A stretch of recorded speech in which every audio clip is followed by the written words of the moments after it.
Practicing Warne Marsh's Marshmallow, which is a contrafact on one of the jazz classics, Cherokee. And I'm almost there. I'm trying to play it. I'm trying to commit it to memory. I've been trying to commit it to memory for quite some time now, and it's a bit of a challenge.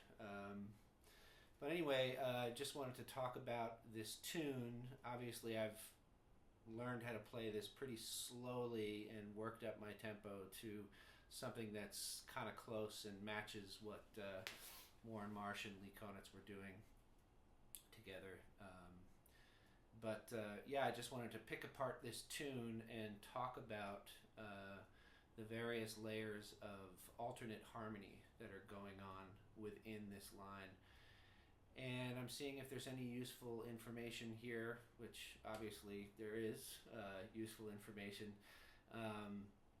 that will help me think differently about the lines I play and improvising over a tune like Cherokee, and maybe trying to apply some of this knowledge from the written line of Marshmallow and take sort of some broader general concepts from Marshmallow and apply them to other standards that might be similar.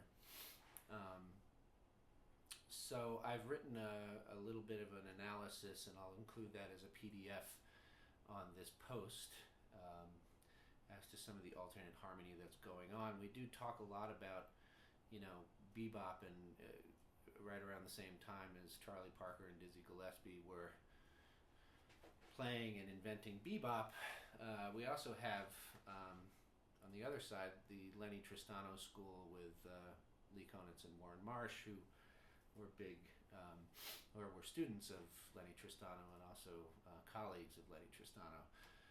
I had the great opportunity to hang out with Lee Konitz quite a bit, although we never talked about the Tristano school because he never wanted to. So I sort of have to go back and pick through the weeds here to see exactly what was going on.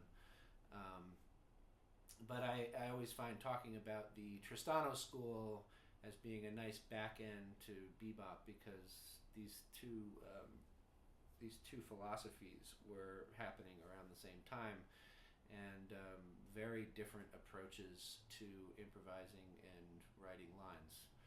So we're just going to talk about parts of this line and what's going on within the line.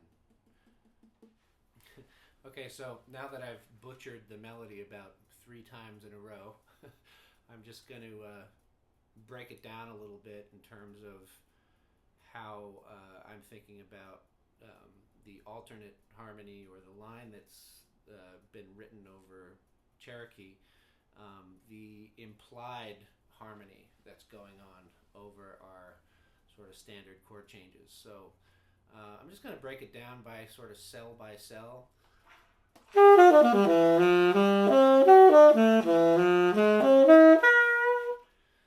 that was the first 4 bars, and I'm hearing sort of these shapes of C major, D major, E major over the chord changes.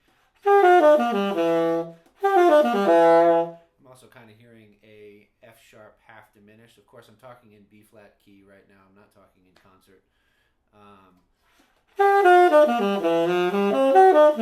That's definitely sounds like an E major triad to me.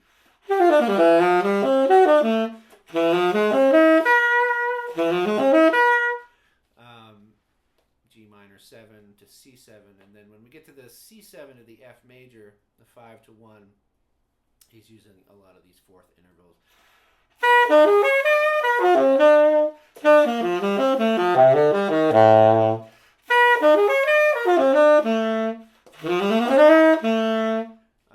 And when we get to that F major, I'm hearing that it's more of a Lydian sound than it is actually a major sound with a B flat. It's the B natural.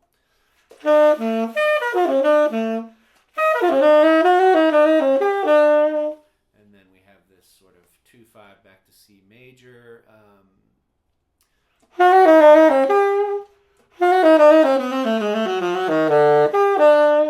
So it's kind of like the half whole diminished scale there.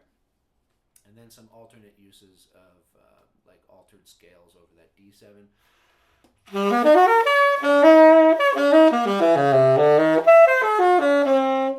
we have an F sharp triad over an A7 chord. And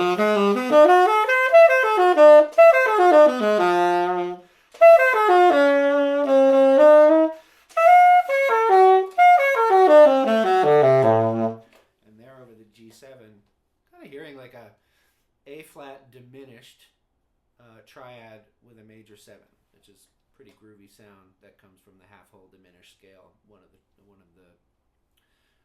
triads that's built off the half whole diminished. And then we're moving forward. Another E major triad.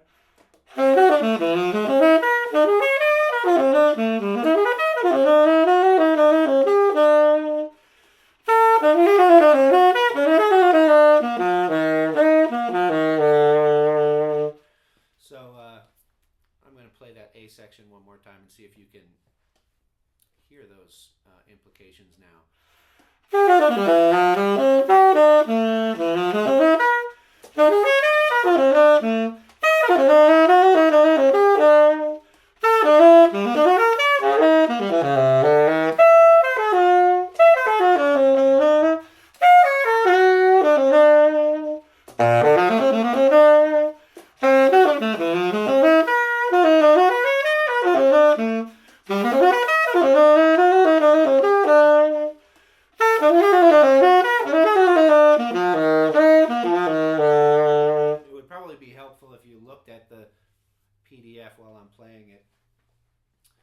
Please chime in if you have some other opinions about this. I know I'm just kind of scratching the surface here.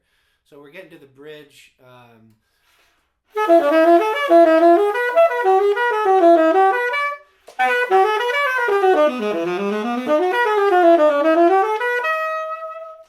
So this is a pretty lengthy line, pretty untraditional, but he is really kind of staying inside that E flat, A flat, D flat major. First 2-5 with this D major tritone substitution major chord or major triad over the A flat.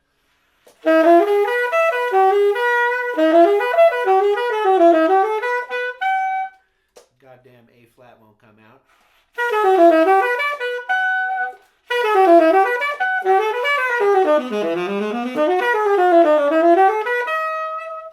And then on the B major, he's landing on the sharp 11, which is pretty fascinating. Also sort of inside but outside the tonality. Moving forward to the B minor 7.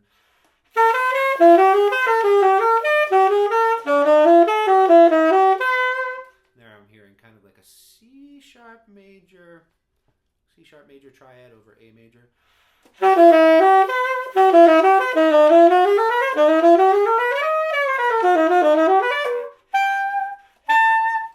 An A or a B there.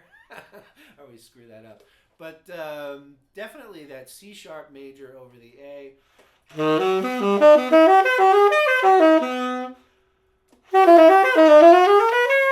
the A minor 7.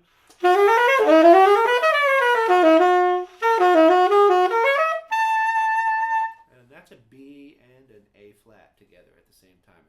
saxophone player is playing. Of course, this mixing of sort of major triads and then the use of the diminished scale being maybe a little bit more towards the bebop realm of things, but really the diminished scale does not make much of an appearance in these lines, which I find pretty interesting. So I'm going to play the last A now. And it's really cool because a little bit like Donna Lee, it's offset by a quarter note at the end. So we're doing this sort of recapitulation of the melody, but a quarter note off. So it makes this whole thing very stretchy. And now, as you can see, we've got triplets moving over the bar line to sort of compensate for the fact that we're a beat off, which is pretty dang groovy.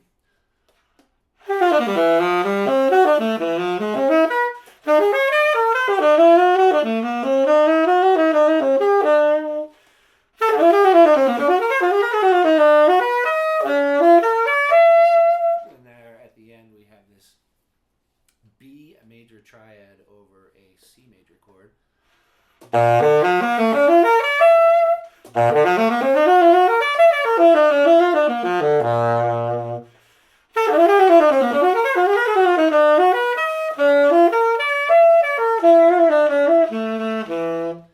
So, this all being said, breaking it down chunk by chunk with an analysis of these major chords, diminished chords, the beat displacement, the use of fourths. These are all huge themes within this.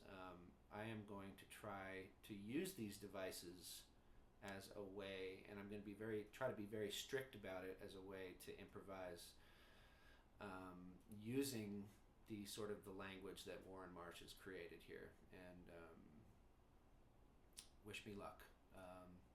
But anyhow, I find this all pretty useful and sort of different information. It's a backside of to bebop, really, and it moves in a different angular way. And I'm really drawn to the use of fourths, as you probably know from other posts, fourths and fifths, and really drawn to this like alternate harmony. And what I'm seeing in this harmony is this overlaying theme that we're using major triads in a whole tone fashion. So he's got the C major, the D major, the E major, F sharp triad. I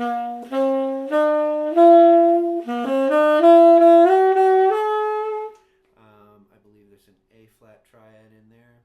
Anyway, the overarching sense I'm getting is that he's thinking about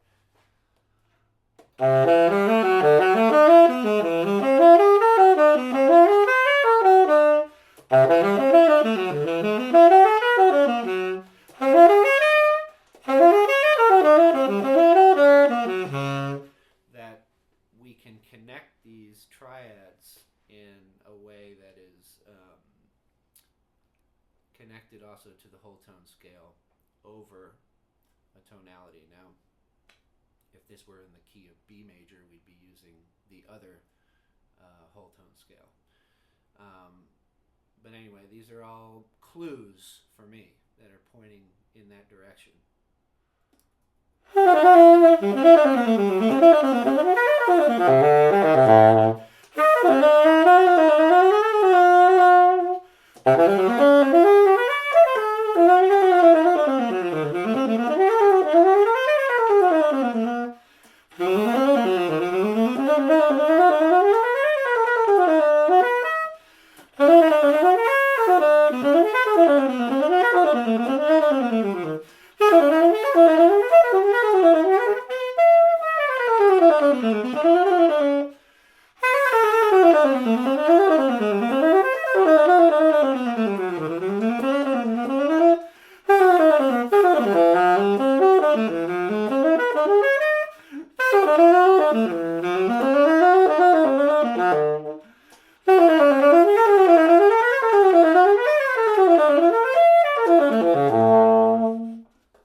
to slow it down and try to be a little more deliberate about it. That was poopy and sloppy.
Trying over here, folks.